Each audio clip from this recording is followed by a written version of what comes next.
Welcome to Uninformed, ladies and gentlemen. I'm your host, John Clark, and joining me is Evangelion Zero, Harry. Welcome. Also along for the ride is the Prism Angel, Finney. Evening all. And getting drunk off in the corner is Tucker, the unexplained penguin. Good evening all. In case you didn't get that, I recently just watched Evangelion with these guys, and they made me watch it, and it was a thing. It was a thing. I don't know how we're going to do follow-up now is the problem, because basically my whole mind has just been wiped clean after watching that. I cannot recall anything, who I am, what this world is, anything. Tucker I had a difficult day at work today.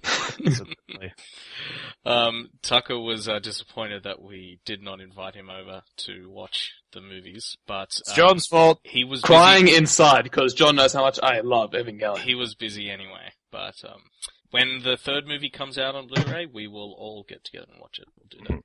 So, yes, we can all complain about how much of an emo bitch Shinji is, but how awesome Evangelion's fighting angels are. So yes. That's pretty much what I said the entire thing. Like, Finney and Harry were like, "Oh my god, it's so deep, bro," and all that. And I'm like, this guy just keeps complaining and complaining. No, it is deep. But Shinji's a little bitch. He's a whingy little bitch. He's a whingy little bitch. And what is the deal with the penguin? Never explained. He's awesome. does it need to be explained? It's awesome. Not everything has an explanation. I guess so. It's a futuristic penguin which lives in like a little sauna in your little house in Neo Tokyo, which drinks beer. I mean, that's pretty fucking awesome. Yeah, okay. And eats Doritos. I want one. Eats Doritos. Yeah, Branded Doritos, apparently. Product and beer. Alright, well, nerd time aside, time to get into the real nerd time. Is there any follow-up from the, one of the previous episodes, gentlemen? Ooh, me first. Go ahead. Yes, the international championships, their prize pool's gone up to like more than $5 million now. So it just keeps growing and growing and growing and growing. And to remind people, 2 weeks ago, or was it last week? No, last week it was 2.6 million, I think. Wow. So yeah, and this is all crowded sourced. So wow, yeah. So impressive. 2.6 million after 24 hours, and it's been a week, and it's up to 5 something. That's pretty crazy. Pretty crazy. Okay, well, Finney, what's going on with you this week? What stories do you have for us? Well, my main story was the $500 million that Activision is spending on the on Destiny, a game that isn't even announced on PC yet. $500 million is a hell of a lot of money for a game. It is. I'm wondering if it's actually going to pay off for Activision, or if this is not going to go the way they want it to. Okay, so they've said that it's going to be a 10-year franchise, and they sort of have to make that come to pass, because it's $500 million is bigger than any movie spend, any game spend, any entertainment product spend previously. Well, just because you say something is going to be a 10-year franchise doesn't mean it's going to happen. No. I recall just before World War II, the British, I think it was like the foreign minister, some British politician came back from a peace talk with a treaty saying peace in our time. A couple of months later, World War II started. Yeah, it's, 230 million odd people died as a result of that. Yeah, when I say 10-year franchise, I'm saying, that's what they're hoping. That's what they're banking on. Like, when they spend this $500 million, it's because they're hoping that they can get it back in having either one game that lasts for 10 years and there's tons of expansions like a WoW sort of model, or just, series of sequels like Halo style. So, yeah, I mean, it's kind of hard to not be excited about the most AAA of AAA, if you know what I mean. Like, we like our indies, we like our small indie games, but when a big budget sort of game comes along, I get excited like the big budget new Star Wars movie, Well, the problem is it's only at the moment on Xbox One and PS4. So they've spent $500 million on a game, and they've just excluded a massive portion of the market. Yeah. Well, it'll come out on PC eventually, I'm sure. Well, wait, but for $500 million, I'm expecting one hell of a game. So I don't think that kind of money with the development that they put behind it, that a PS3 or 360 could possibly run it. It is on the PS3 and 360. Oh, God. Oh. Yeah, everything but the PC, in fact. See, that's the part that No, gets me. PC Master Race demands this game. Well, it doesn't bother me so... Well, it is annoying that it hasn't been announced on PC, but what I don't understand is why they've gone, we spent $500 million on one game, and we're just going to exclude a huge portion of the market so that it's going to take us longer to get our money back because, I don't know, we have fish instead of brains. Yeah. I suppose that's the focus of my argument here is why say all of that and do all of that and then exclude part of the market. To me, it literally makes no sense. Well, we obviously have no insight as to why they've initially, I mean, there's no way it's not going to come to PC eventually, it has to, so, then again, I guess, Infamous and stuff won't ever come to PC, so. That's it doesn't have to, but the thing is, it's not going to make me buy an Xbox One. I'm not buying a console, even without a Kinect, for one game. I mean, ultimately, at the moment, okay, so the next Halo game, I sort of want to get it for that, but I think Halo has run its course, and I'm not going to buy it and then fork out $60 for Xbox Live Gold subscription to play one game. Oh, wait, Vinny, didn't Last of Us kind of prove that most people will buy a PS3 just for the game? Well, I suppose it is a possibility that it may do the job. That it may in fact sell 1 million consoles and it may make up the point. But it just seems kind of odd banking on an uncertainty. Well, if Activision has anything, it's money. They've got WoW money. Yeah, fair enough. For the past 10 years, they've had, Activision bought Blizzard, 2007, 2008 or something. So at the very least for the past, since 2008, they've had $15 a month from about 10 million people every single month. So. Well, they've got the money to burn, but I mean, if you're Activision, you're just going to basically sit there in your massive house that's full of, money and go, I could do with another house that's full of money. Yeah. Or another 18. Yeah, well, I don't know. Some people make silly purchases. I mean, Apple just bought Beats for $3.2 billion on a whim, so I guess money's $3.2 billion's what Apple finds behind the change couch these days. Yeah, exactly. It's So just I sort guess of like, if what am I going to do with money, this? they can spend money, But what I'm interested in actually with this thing is, because they said it's going to be a 10-year franchise, yet it's coming out on last-gen hardware. I mean, obviously they want to get those initial sales because there's still 70 to 100 million people playing on an Xbox and 70 to 100 million people playing on PS3s. But 5 years from now, are they still going to be releasing Destiny 4 or Destiny 1 expansion packs for those? When are they going to drop support for last gen? Exactly, yeah. I'd rather they do it sooner rather than later because they should just, splitting their focus between these two platforms is just gonna, I guess, they've got $500 million, they can split their focus wherever they want, I suppose, I don't know. Yeah, I just don't know what it's gonna do for the game, though. It's gonna be a worse game, because they have to support 360 as well, Well, they've got to build it not just for, actual proper architecture of PCs and next-gen consoles, but the piece of craps that the last-gen were. Yeah, well, we will keep you updated, ladies and gentlemen, on the ongoing saga of Destiny, and whether it does end up coming out for PC. Now, Harry, what have you got for us this week?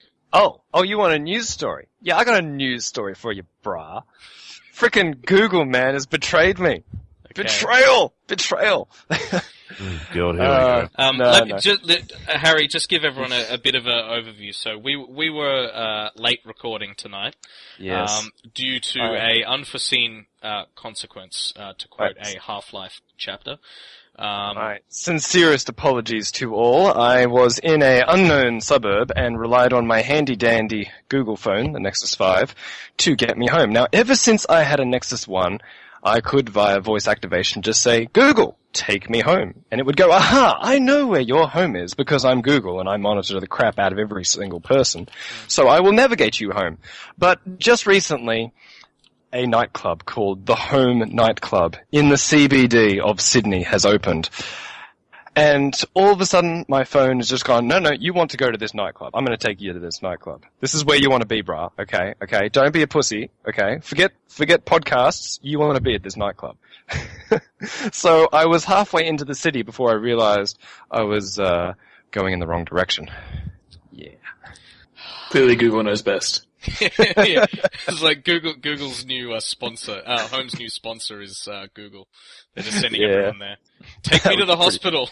Everyone arrives at the club. Hospital club. I like that. Yeah. But other than that, I have another piece of news, because that obviously wasn't my planned piece of news. John, have you been messing up with your mail, because I have a piece of mail here that's addressed to you, but somehow it came to me. What? Should I read it out? Oh my, what is this? Cue classical music. Dear John Clark, we at Microsoft are aware that you, like many others, were an early adopter of the Xbox One entertainment platform. You paid the full price for a complete Xbox system, including the Kinect add-on. We had, at the time, assured you that the extra price would be validated, because the Kinect would be mandatory for all buyers, giving developers peace of mind in the knowledge that they could reach 100% of their audience. Well, fuck that, and fuck you, John Clark. You ungrateful bastards have been buying the cheaper piece of junk Sony threw out the door. You were supposed to only want one entertainment system. It was all in the name. Xbox One, you stupid bastards. You can now buy the Xbox One cheaper, without a Kinect device. Sincerely, Microsoft's soon-to-be laid-off Xbox division. Your sarcasm letter intrigues me. So, moving on. So, Tucker, what have you got to tell us about this week? Okay, you want my reaction to it because I'm the only one with an Xbox One. Yes, you have an Xbox One. I have no real opinion on it, even though I know I should. I don't know why I don't.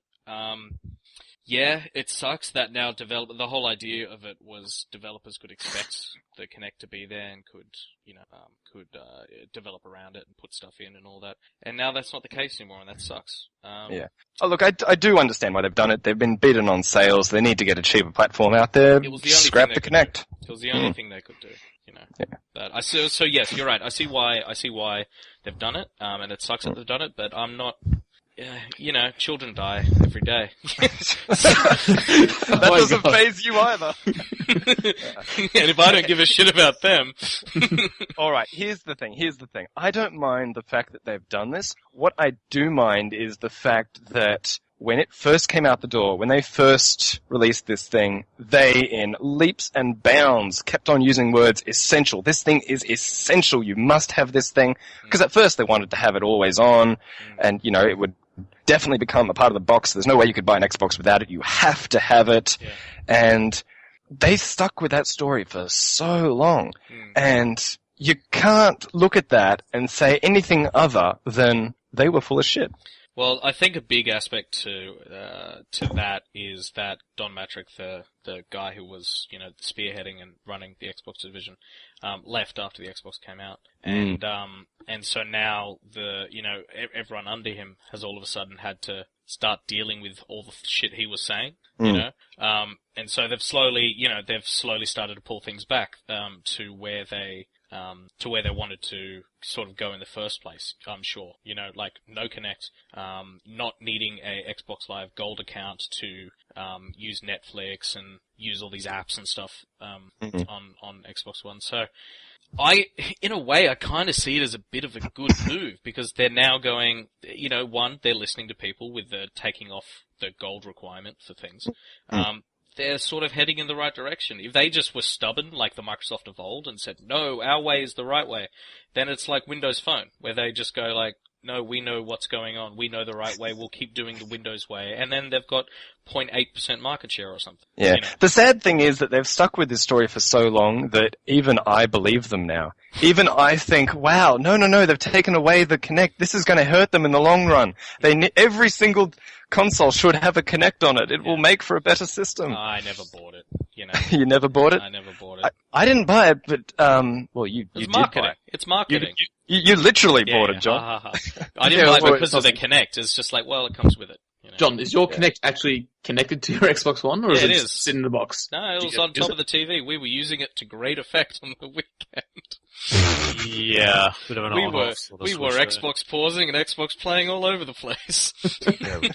Yelling at the top of our lungs and then screaming in frustration when it didn't work. Yeah, it only seems to work on my voice, but you know. Yeah. It's very loyal to you, John. It only listens to cool people. I'm loyal to it, so there you go. Yeah.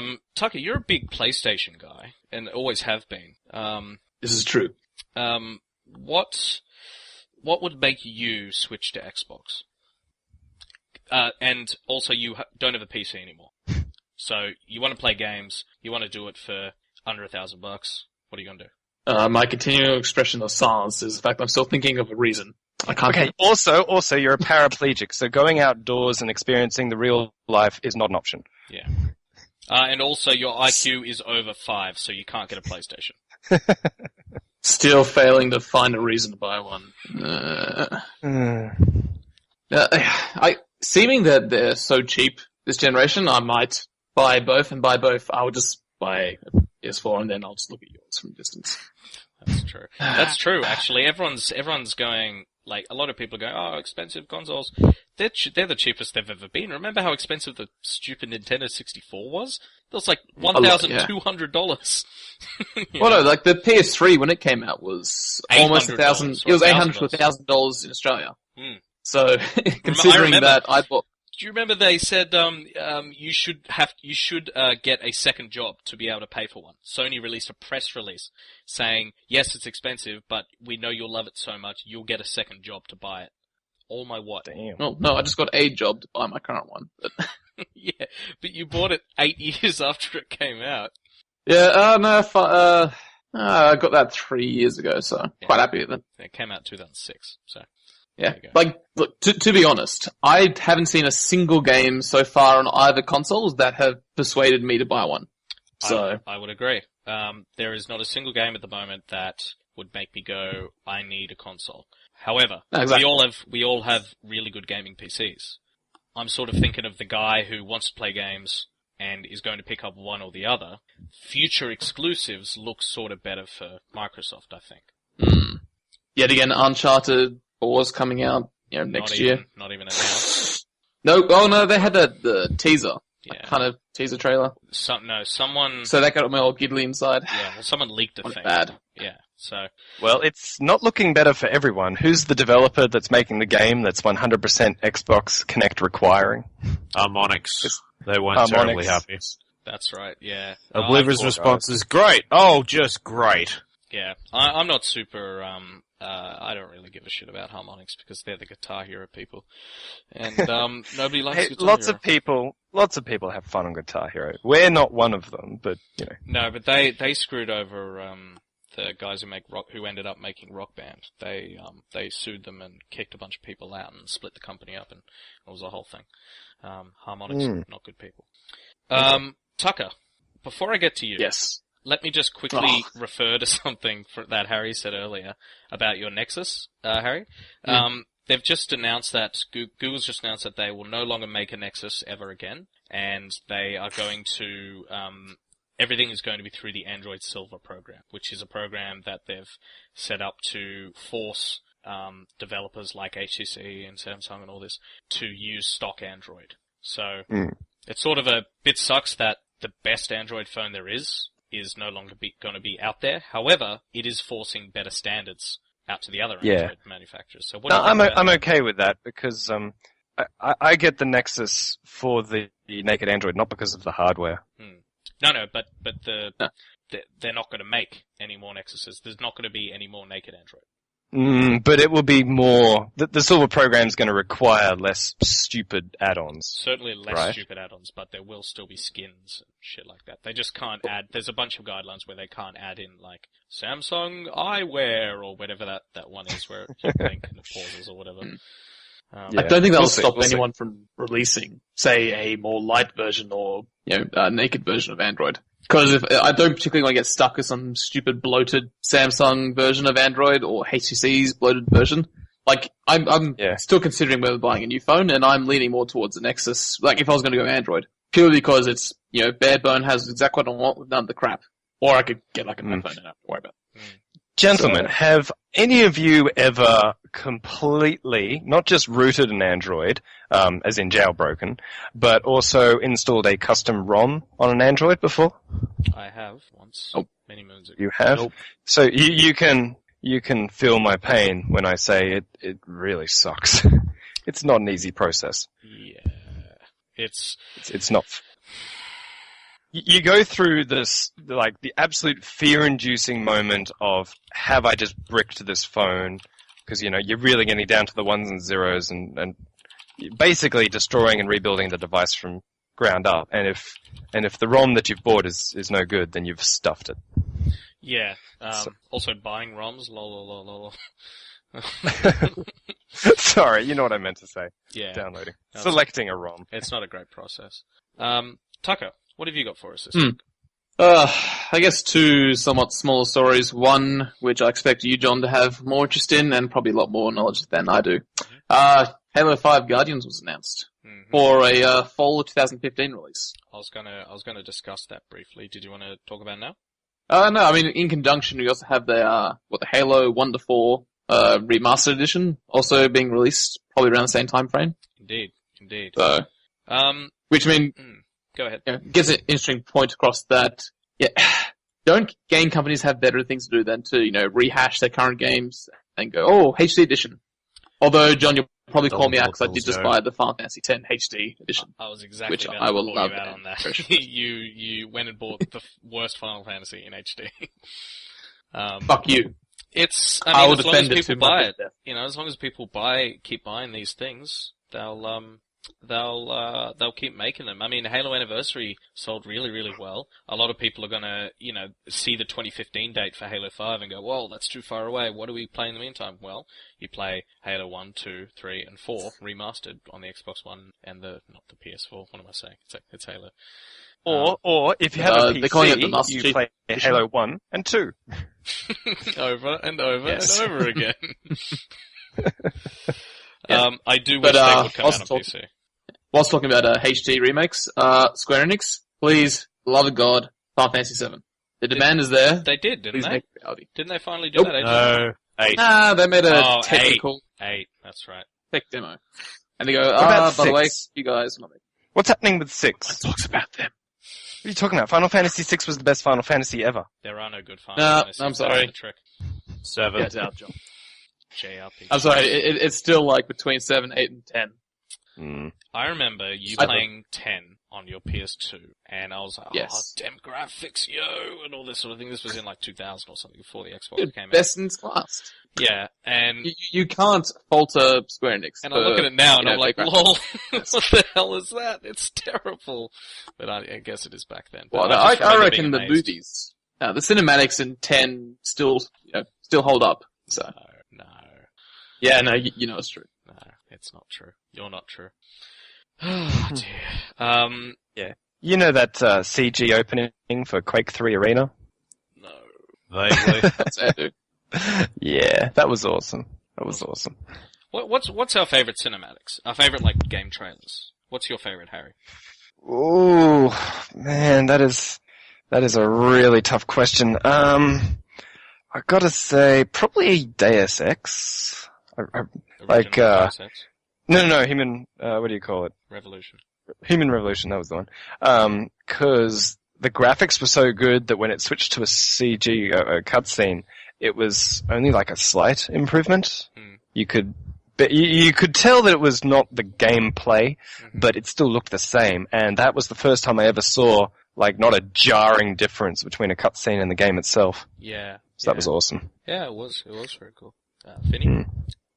Well, I was going to say Halo 3, but they're all live action, so that doesn't really count. No, sure it does. Why not? I'm not talking about graphics or whatever, it's just cool All game right, trailers. then the Halo 3 game trailers. Which one in particular? Because there was the one with the bubble shield, which was CG.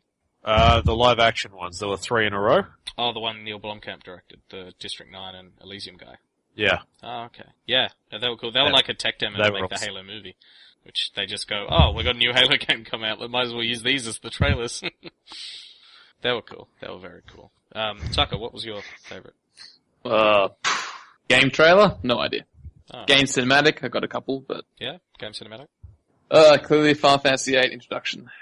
I've never seen it. Wouldn't know. You knew I was going to say that, so why did you ask? Yeah, I don't know. I mean, You knew I was gonna throw out a you Final were Fantasy always stuff. the JRPG guy. You always played Final Fantasy. Harry and Finney, did you guys get into JRPGs or Final Fantasy at all?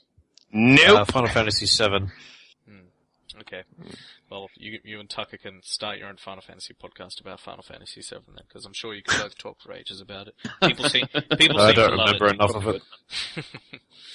it. Tucker's getting ideas. Yeah, we could do a speed run of it and take 40 hours to complete. I'd say mine is Too much probably, time training and drawing magic. yeah. Also, make sure you save your, health potions because you'll totally need them one day down the road. I'd say mine was probably the Dead Island trailer. It was a good trailer. The all in reverse and shit. Yeah, that wasn't bad. Mass Effect 2 trailer was very cool. But the Halo Reach trailer was probably my favorite. Mass Effect 1 trailer was awesome. I don't remember the Mass Effect 1 trailer. It probably came out before the game, so I would have been You don't 15. remember it? 15. I didn't play Mass Effect 1 until, Mass Effect 2 was already out. Yeah. So, I don't remember it, no. Why? What was it? Oh, it was just, I don't know, it just looked pretty, and it had, what was the line? There are many choices ahead. We'll bang, okay. Stick that crack in the safe place. That's perfect at the end, because what it said in the trailer was many choices lie ahead, none of them easy. But then, you could just cut to one of those cutscenes where you pick a girl, a romance interest, and then say, we'll bang, okay. We'll bang, okay. That's okay. Well, I've got a couple of quick ones. I've got one long one and then one quick one. I'll go with my quick one first. Both Apple and Google have agreed to drop their lawsuits with each other, where they've been suing each other over patents, and they've wanted to both start lobbying Washington and stuff for patent reform, because that's what they were suing each other over. I think they both realize who the real enemy is here. Samsung. And why are we suing each other when, Google isn't making any money on Android and Apple is losing to Samsung? So why are they suing each other? They need to face their real enemy. What do you guys think? I think it's about time they stop being little bitches and actually realize they need to move on. Yeah. Yeah, no, I agree. These patents that they're fighting over are so fucking stupid. I think we talked about it 2 episodes ago, didn't we? Briefly, yeah, we did. Yeah. I'm sure that neither of them like the idea of patents, but I know Steve Jobs did, but Apple today I don't think did. Famously, Steve Jobs said in the iPhone 7 keynote, when he goes through, it's got multi-touch, it's got this, it's got that, and he goes, and he put this on the slide, and boy, have we patented it. He was they really got quite a reaction from the crowd. It was funny. Yeah, he was into it, but Steve Jobs is wrong all the time. Apple today and Google today, I don't think they really like it, but you sort of have to have it to play the game, and that's why I guess they're starting to lobby Washington and giving up on suing each other as well, is because they're sick of it, just spending billions for no reason. Well, they're not getting anything back on these lawsuits. Yeah, no, they're not. Apple just got awarded, they just won that lawsuit against Samsung. And they got awarded $120-something million, which is And they have to pay $150,000 in damages to Samsung. Yeah. They both had to pay each other, and they go, alright, Apple, you win. But did you really? Because you just paid probably $500 million in legal fees, and you get $130 million back. What's the point? All it says to Samsung and other people is, oh sure, you can copy Apple, because all you get is a slap on the wrist. It's such a stupid system, and they all know it. They're just still participating in it. So it's good. This is a good step forward, I think. What do you guys think? Well, it is good, because you can say, it's a stupid system, but they're still participating in it. They're propagating the problem by basically saying, you've made the smallest and most ridiculous of infringements upon our patents, we're going to go for broke on you, by saying, look, eventually they've just it's like they've grown up and realized this was a joke all along. Why did we even bother? There's better ways about this. Let's actually try and make the system work. Yeah. Patent reform is very important, and this is mostly a US-centric problem, but it's, I think it's something that's affecting, innovation around the world, really. And we all use Apple and Google and Samsung products, so, any competition's good competition. Yep, no, I agree with that. So. Now, my main topic that I wanted to talk about was breaking news. This comes from Variety in the US. YouTube to acquire video game streaming service Twitch for $1 billion. Twitch.tv. So YouTube, Google, in other words, is buying Twitch for $1 billion. Twitch is a popular video game streaming service. It's apparently an all-cash offer, no stock, in Google. It's going to be the most significant acquisition in the history of YouTube, not history of Google. And everyone's declining to comment because I guess the deal hasn't really gone through yet, and people could still, it's still sort of a rumor, so people could still buy him out, but it's pretty much looking like it's happening. So, for those who don't know, Twitch is a massive deal in gaming. It uses 1.35% of all downstream bandwidth in North America, which is huge. Twitch has grown leaps and bounds over any other streaming service other than YouTube. And so some could say it's a natural fit, but I've got some strong opinions on it, and both ways. But first, I'd like to hear from you guys what you think. As long as I don't get ads at the start and intermittent parts of my streaming, I don't care. Okay. Vinny? Well, that's almost certainly going to happen. You're going to have ads all through it. Well, now I care. Don't do it. YouTube, former master of ad revenue, because then it decided that it didn't like making money anymore, is going to stick ads all over that thing like there's no tomorrow. Mm-hmm. Harry, what do you think? I think it will depend on account by account, because, they'll obviously mash this with Google itself. I mean, John, you answered your own question when you said YouTube, and you explained when you said YouTube and just said YouTube Google. Mm-hmm. So Twitch will just be Google. It'll be the exact same thing. So it'll become a part of its core. A purchase that big, obviously they're going to make it a part of the core, what would you call it, mechanics of Google. Yeah. So, which, you know what that means. It means that when I open up Gmail, Twitch is going to be on the right-hand side of it. Oh, fantastic. Yep.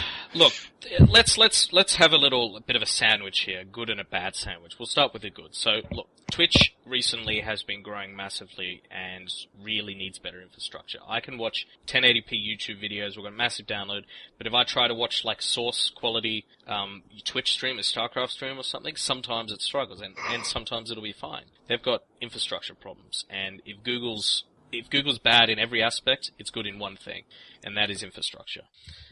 So Google can actually, obviously, help there. Also, Google pays quite a bit better than Twitch when it comes to ads for streamers. So this will help get a lot more people income, get major streamers to commit to Twitch streaming over some other service. And you've got Google infrastructure and network, so this could result in some really cool synergies and contests and stuff. Like Twitch could start holding their own tournaments with like the sorts of people that are flowing in from other Google services. Like a lot more people are in there. However, on the other side, you've got Google's infrastructure and network. So we've seen like what a mess Google's made of YouTube with the Google Plus integration and the commenting system. Twitch plus YouTube chat will create like Satan baby dolls that will help us. I foresee an interesting future there where, because it's so difficult to make money off of YouTube now, all the channels just start playing on Twitch, if that enables them to make money. So they could actually kill their own service. Yeah, that's true. It's unlikely, but it's a possibility. Well, the other thing I was about to mention was similar to the reason why a lot of people are not friendly with YouTube at the moment is copyright. Copyright will all of a sudden become a thing. Like, many streamers use licensed material on their streams, and shit like the copyright system will probably make it into Twitch streams. That's a huge problem, because bots are going to start shutting down and banning streamers, and doing so at the whims of any company, and not to mention the whole network content partner versus independent bullshit that's plagued YouTube recently. So, I'm seeing like 1 year left in Twitch before all the Google YouTube shit starts affecting the site. And then after that, things will improve a little bit and then fall completely on the wayside. And it'll change interfaces like 6 times a year as well. And if YouTube's going to have any say in how Twitch functions, Twitch is going to be shit just like it. So, but we're all going to use it because what else do we use? Yeah, surely they've learnt from YouTube though. They've seen the Humans have an amazing capacity to not learn. Especially those that are making tons of money from idiots just watching whatever pops up. Yeah, God. So they probably fell out of the cash bed one morning and said, let's buy Twitch, and then screw it over. And they probably weren't that nice with words like that. They were probably a little more angry. Yeah. It's funny thinking that... Go ahead. Alright. Specify who's going ahead. I was saying it's funny, you were obviously making an exaggeration of, we are so evil, let's buy Twitch and screw them over. But, it's actually quite possible that they literally did roll out of bed and say those exact words. They probably didn't say let's screw it over. They've just gone, okay, let's buy it and then Googleify it. Yeah. The thing that gets me... The thing Go that gets ahead, me, though, Finny. this is a continuing issue. The thing that gets me is if the whole ad block, sorry, not the ad block, but the copyright issues do come into Twitch, then Twitch is going to run into the same problems that everyone on YouTube is running into, which is why YouTube is just slowly falling apart. Well, it's not falling apart, but it's not doing nearly as well as what it once did. So if you start banning... Oh my god, which means no Twitch plays Pokemon. Exactly. Well, some of the biggest YouTube channels have run, like Total Biscuit, Angry Joe, they've run into problems, like lots of problems with their accounts because of copyright problems. And if that's happening to their biggest accounts, their biggest channels on YouTube, then some of their more major streaming services on Twitch, if they run into that, then all of a sudden people who were free from that problem on Twitch are suddenly going to be dragged into that world. So a whole heap of people are just going to get even more angry at Google. And, well, no, what other services are there? I mean, maybe this is the chance for someone to make another streaming service that isn't reliant upon Google. There is, isn't there? What's it called? Vivo or something? No, you're thinking of Vimeo.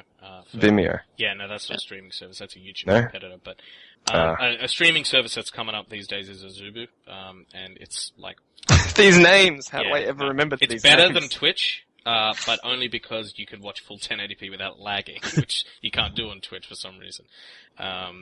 So there are competitors, but yeah, I mean, Harry, you forgot the name of Vimeo. You know, and everyone's just going to use YouTube. It's just the way it is. Hell, this podcast is not even a visual medium, and I put it up on YouTube just because, you know. So I'm not looking forward to it. I mean, I think usually I'd be excited and thinking like the Oculus Rift with Facebook, these big companies can help it grow and help it have better infrastructure and help it come out sooner and be a better product. But I think the bad outweighs the good in this case. It certainly has the potential. Yeah, all of this could not come to pass. It could be just fine, but it's likely not because it's Google. It depends if they're willing to leave it alone or just limit their involvement and just say, go about your business, or if they're going, nah, we're taking over. Because the moment they step in is when all of these problems are going to arise. Because unfortunately, as much as I do like a lot of what Google does, everywhere they go, they just drag this baggage train of crap with them. They certainly do. Okay, I think it's time to find out what we've all been playing this week. Harry, what have you been playing this week? What have you been playing right this week? I have been playing it right this week. This week I was playing the Swapper, which, I mean, you guys know what the Swapper is. That's mind-bending. Listener, you know what the Swapper is. You've all played it. If you haven't played it, you're obviously wasting your life. What are you doing with it? Explain to the honestly? ladies and gentlemen what the Swapper is. Okay, assuming that you have been living in a cave. No, not a cave, just a hole under the ground. A moon cave. A moon cave. The Swapper is a 2D side-scroller platform where you have this... It's a gun, but it's more of you have this device, and this device can create clones of yourself. And when you walk left or right, your clone walks left and right. But on top of that, you can also teleport your soul from who you're currently into your clone. So the game raises all kinds of really intellectual questions about, what is the mind and body and is there a soul, and so if you were to create a clone, swap your soul to your clone and then blast the original body of yours out an airlock, have you just killed yourself? And questions like that.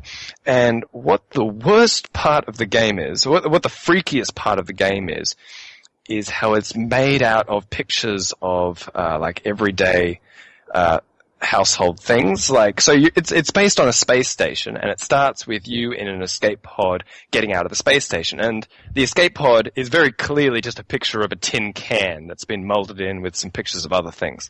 So it's kind of like a paper mache. It's using household things to create the scene. And you'd think that would make it more homely or more comforting. It doesn't. It makes it so much more unnerving and freaky. It is a freaky game. Seeing the familiar in a weird context really freaks people out. Yeah. Yeah, exactly that. Uncanny.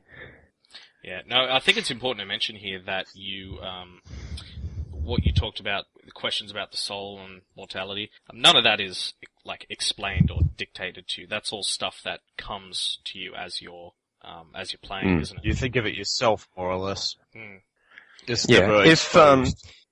if you've been whacked on the head repeatedly since birth, so, to the point where you've only got 3 brain cells, the question it never rises because it requires you to bring it up yourself. Yeah, exactly. Yeah, no, You can great fly. game. Great game. You can fly in that game by murdering dozens of clones. Yes, that is funny. So you can create a clone above you, teleport up to them, and then continue the process of creating clones above you, even while you're falling down a pit. So you can continuously murder yourself, or at least clones of yourself, by the score. If you've got any friends that are really stoned, make them play it. It's better than Antichamber. Oh, mind explosion. That's a good Exactly. They fall apart. Have you played this Yeah, one, Tucker? I am. Taco. Pun intended, but I am Tucker. completely uninformed about this game. That's why we have you. Actually, speaking of Antichamber, I got my girlfriend to play Antichamber recently. She threw up. Really? It was too mind-bending. Really? Yeah. She's never played a first-person shooter of any kind at all. So to go from zero experience with video games to that Antichamber? was just to Antichamber was just way too much. Wow. Yeah.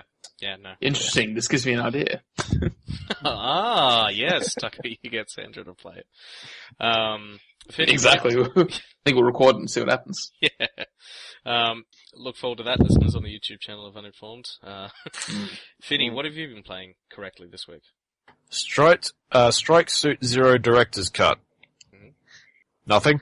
All right then. It's a space Tucker, sim. what have you been playing? I'm waiting for you to elaborate. Well, I was waiting for your comments on it. Space sim. So you fly around in a fighter in a massive war, shooting other fighters down and blowing up corvettes, capital ships. It's a lot of fun, except it's unreasonably difficult. It's insanely hard. The difficulty, they've got like 3 levels which are reasonably easy. They're like, alright, you understand the game now. Let's just turn it up to 11. And then all of a sudden you're booted into the most insane battles imaginable. To give you an idea, if you accomplish special objectives, you get upgrades for your fighter, and you need those upgrades to survive the next mission. So you have to do the secondary objectives, which are damn near impossible because there's about 1,000 things going on all at once that you need to blow up. Right. So it's unreasonably difficult, insanely frustrating, but also a hell of a lot of fun. What is different? Because it came out. In case those who don't know, it's a game that came out about a year and a half ago, an indie game. What's different about this director's cut? And do you have to buy it again? How does it work? Is it DLC? I got it for like $3 because I bought the original. Right. Okay. So I had that. It's got a separate function in it whereby they just throw you into more insane battles. Right. Which are impossible to win. Is it standalone? So they just, yes it is. So you can buy it by itself. It's not a huge amount. As I said, I bought the original, so I got it for like $4. I'll just check the price. Yeah, I think it's 10 to 15, something like that. It's not too much, right? $15, 20? I don't remember. $20. Yeah, $20. $20. There you go. Yeah, no, it's fun. It is a fun game. I mean, I only played it for like an hour or two, cause it was a little bit, like, the whole deal with it is you switch back and forth between the 2 modes. And when you're in the, like, strike suit mode or whatever, and you're just sort of sitting there shooting things, got it's a the bit, massive rocket launcher. Yeah, it's fun and cool looking, but it's a little bit like, this is like an on-rail shooter, you know what I mean? Yeah, it was. Yeah, and then when you go fly around, it's like, well, there are better games who do dogfighting better, but for its price, it was fun. I had a good time. Well, the point where I stopped playing it is when they threw me into a torpedo, a bomber, a torpedo bomber, and then they said, okay, you've got to blow these targets up. Oh, look, 1,000 enemy fighters turned up. You now have to take your absolute piece of crap barge of a bomber and get into dogfights with things moving 8 times faster than you. At which point the game just kind of like, lol, screw you. And I quit, because it's kind of like, I can't win at all, because they don't give you the strike suit in that level. You've just got to go with your crappy torpedo bomber. Oh, wow. Yeah. So that point, it's kind of like, this just went beyond unreasonably difficult to unreasonably dickish. It's like a 3D version of a bullet hell game. You know, like those old top-down, flying a ship through, like, all these enemies coming down from the top of the screen towards you, and there's just bullets everywhere, and you're trying to avoid it. It sort of feels a bit like that, but a 3D version. That's a good way of putting it, yeah. Yeah, it's a cool game. It's a very cool game. Playing anything else, or anything else new, I should say? Not really. I cancelled my Elder Scrolls Online subscription. So did I. Oh. Yeah. And you've now killed me buying that game. Yeah. Brutal. Yeah. Don't. Same reasons we discussed last week. It's a massive pile of you know. It's It's boring. not bad. It's just It commits the worst possible crime that a game can. It's boring. Yeah. See, even a bad game can be entertaining for all the wrong reasons. Oh my god, guys, But bad games. Speaking of bad games, have you ever heard about this game that just came out called Americlap? Nope. What? So, Americlap, No. America and clap. You know how Americans love to clap? Like, when their planes land, they clap. At the end of movies, they clap. Clapping is a big deal in America. There's this game that uses your microphone, or if you're on a console, the Kinect or whatever, or the PS4 camera or whatever, and it's an American flag slowly going down a flagpole, and you have to clap, and the louder and quicker you clap, the flag stays up on the flagpole. So if you stop clapping, the flag goes down, and then it says, like, you've destroyed freedom, you communist, or something like that. That sounds so awesome. And that's all it is. And it's like the worst, or second worst game, other than Desert Bus, that's ever been, released. Funny though. Oh, that is incredible. Hey, I have a piece of really depressing news. Yeah? So, apparently BioWare's just released the most commonly used names, first names for, Commander Shepard. Because, EA's taken to monitoring everyone. John and Jane. And, the fifth most common name is Alice, which was the name of my character. I feel very depressed now. I thought I was unique. How do you think I feel? The default that's already written in there is John. Yeah, true that. So of course I'm going to call it John. Did you guys, I know Harry went with a girl. Did you have a femshep, Finney? I did, because if I didn't, Harry had a heart attack. And you, Tucker? No, I went default male shepherd. Yeah, the best. Yeah, the reason I played that fucking Which game made Harry 2 or yelled 3 at me awkward until when I did. had the, What do you have? God, I was it really 2 am or just 3 that had the love interest with the, mechanic. I can't remember which one it was. That was 3. Yeah. mechanic. The mechanic. There was The gay guy? Yeah, the gay guy, yeah. Like- They're like, oh, this Oh, guy seems yeah, to be hitting yeah, on yeah. me. I'm like, oh, He was right, the you have shuttle love pilot, interest. wasn't he? I think Yeah, he was the shuttle he pilot. Yeah, it was shuttle pilot, yeah. Yeah, that's right, because right at the beginning when you go to talk to everyone downstairs and meet James and all that, you hear him on the phone or something, talking about his partner, who died or something like that. Yeah, like this He was guy's listening to sensitive. some recording. Yeah, that's right, listening to a recording, yeah. That's a little awkward if you're not gay, if you're not role-playing a gay character. But if you are, all systems go. Yeah. Well, Needless to say, I broke his heart. And I'm done. and James broke my legs. Tucker, you and I, as promised, did our homework and we played Reaper of Souls some more. We did do that. We did that thing you said. We did that thing. Give us an overview. What do you think of Reaper of Souls so far? We're about level 65, so it takes us from level 60 to level 70. So we're about halfway through. What do you think so far? It's fun. Clearly, it's fun being a Blizzard game. I'm so glad that we get to see more than one place in the expansion, because I was starting to get the feel that we're stuck in this town that you start off in, and everything just kind of happens and centers around this town. So it's nice to know that there's another desert level.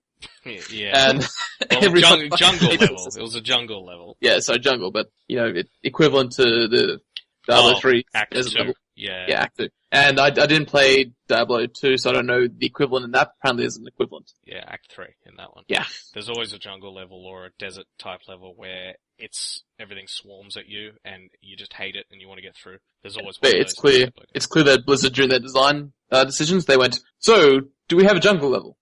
Is there more important things we should focus on? No, we must make the player cringe and fucking hate their life if they don't get through it enough time. So, make sure we get that in there, Billy.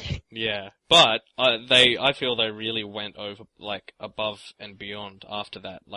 Your So you get out of the real world and you go to Pandemonium, which is where the angels and demons had their massive war before Sanctuary, which is Earth pretty much, was ever created. And you're on the back of this massive, there's a place called the Pandemonium Fortress where Malthael, the god of death, angel of death, is kept. And you're on the back of a massive battering ram battering down the walls. And you are fighting tons of enemies on top of this battering ram, and it's smashing into the gate, and there's fire everywhere, and you see all the way down like the 3D, that thing that Diablo does, where like it's all twisting nether sort of stuff below you, while this battering ram's smashing in, and then you smash in and you go flying through, and Imperius, who's pretty much like God in this game, comes down and helps you defeat demons and things, and it's kick-ass. It's real kick-ass. I'm enjoying it. At that point in the game, it's also a shitty time to be a demon.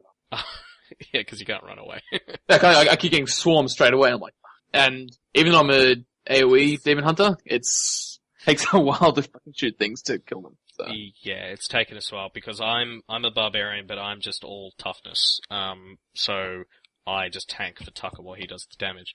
And Tucker couldn't get back far enough to do his full amount of damage, so we were just sitting there for like an hour and a half last night trying to get through this thing. So the battering ram thing took a while, but it was awesome at the same time. So well, I think we only died once on it, but I managed to resurrect in time. So yeah, we when we play through it again, because why would you not? We need to put up the difficulty level because we're playing on expert, which is 4 out of 6 difficulty levels. Yeah. Okay, I will complain about that. I like the old naming convention that Diablo had for its levels. Nightmare, Hell. Yeah, exactly. So this expert and whatever it is now. Why? It's a little more clear. It's a little more clear. I know it's clear, but I don't. That's what made it kind of cool when you listen to people talk about Diablo 2 and Diablo 3. It's like, oh yeah, going through Nightmare, yeah, going through Hell mode and stuff. Or Inferno. Like, oh yeah, that sounds kind of badass. Yeah, but and now like, oh. But what's cooler, Nightmare or Inferno? You don't know. Inferno. It doesn't matter. They're both cool sounding names.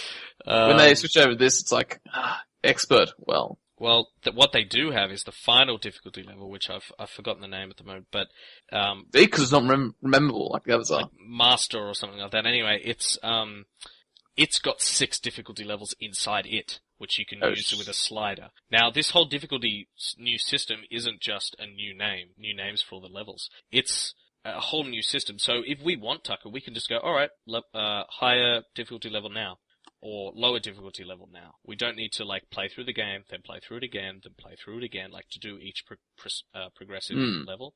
We can just put it up and get better rewards, or put it down if we're having trouble right now. But judging from our past experience, if we put it up, we're just going to die more. Yeah, that's true. Well, that's why we have to get level 70 and then play through and the then entire put it up, game again. Yeah. Harry, you and Finney need to get to level 60 already, or level 70, so we can play with you. You mean we need to play the game? Yeah, we need to finish the first one first. Yeah. It only took me and Tucker 3 years to get to level 70, so it should take you guys pretty quick. Well, they should be able to power level if they just do, like join a public game and just go through that. Yeah. So I think like a lot of people just power level through public games. Yeah. You can get to level 60 in maybe a week or two. A week, yeah. I mean, we just took 3 years to do it because a new game comes out and we're like a puppy chasing a truck. We're like, oh, I've got to try the new game. So, yeah. No, overall, I think, what do you think, Tucker? Like, overall, a good expansion, you think? It is a good expansion. Once again, I want to wait until the end until I make my final judgment on it. But so far, I am enjoying it, and they definitely have fixed a lot of the problems with the original Diablo 3. So yeah, so we'll report back once we're at the end. Ladies and gentlemen, and by ladies and gentlemen, I mean just gentlemen. Anything else for our lovely audience this evening? As the audience probably won't know, my Skype actually cut out for a large section at the beginning of the podcast. John, next time you get me to cut out, make sure you're talking about Diablo. Alright, and next time I cut out, make sure you're talking about literally anything that comes out of your mouth. How about that? It's a deal. It's a deal. Tucker, Finney, anything? Yeah. I got a quick one. Okay. Did you hear about the, I read an article, today, and titled, Scientists design a collider that turns light into matter. What? .jpeg. Isn't Yeah, no, okay, so, but, no, so, I wouldn't say they've actually done this, but they have, like, I think it was 3 physicists in London came up with a way to test the 1934 theory about, if you smash 2 protons together at high speed, the collision will create an electron and a positron. Positron being the antimatter counterpart to electrons. Which is, so matter. Yes. In effect. Yeah, so you get the electron, which is the matter counterpart, and then the positron being. So they did it?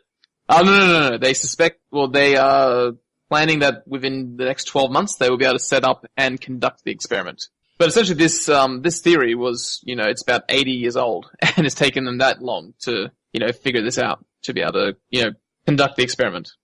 Which the original creators of the theory, thought was impossible to prove. But everyone accepted it. What are the implications of this, if this ends up being real? Everything and anything in the Star Trek is possible. Right. Okay. Great.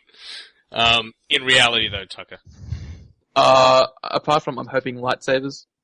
You just heard light and were like, you got no idea what's going to happen to you. Yeah, no, I don't think we can, but, literally turning light into matter, there's probably a lot of applications to that.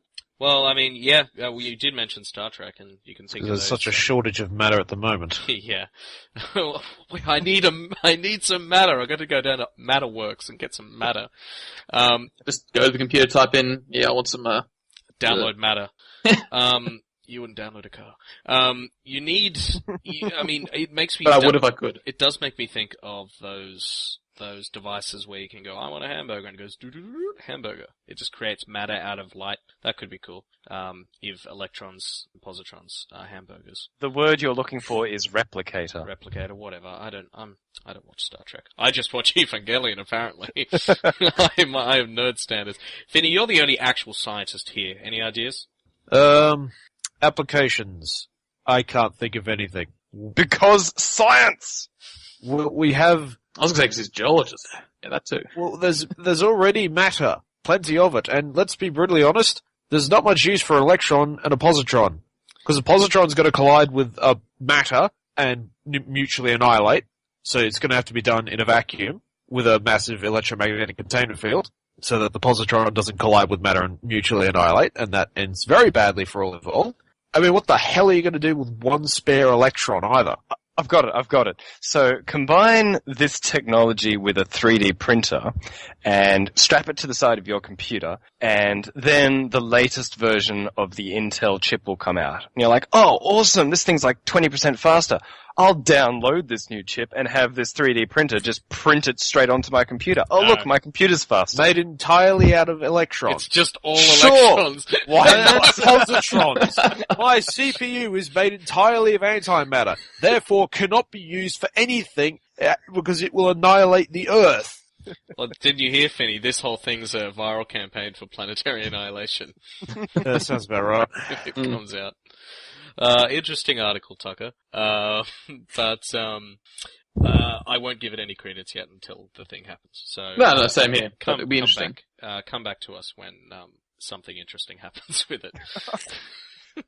Find a use for them.